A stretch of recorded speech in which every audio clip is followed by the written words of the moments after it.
Okay, so it's 9:54 AM guys, April 2.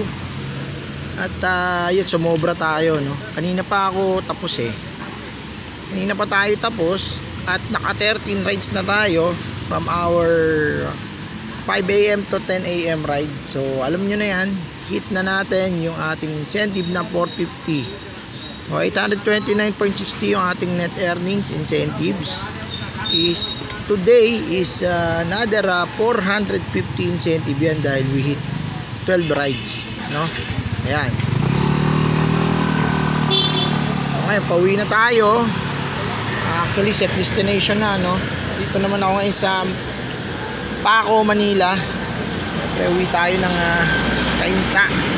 So baka mag set destination na tayo kasi gusto na natin talagang umuwi.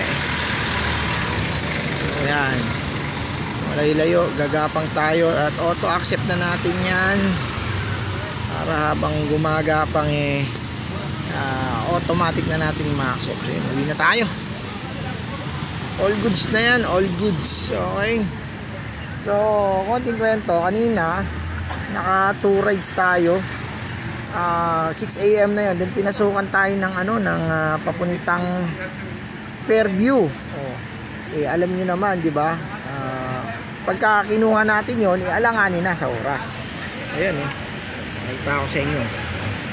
Anong ginawa natin? Siyempre, yan, papuntang Taguig or BGC, puntang SM City Fairview. Sobrang layo niyan, no? So, sabi tayo nag-cancel niyan.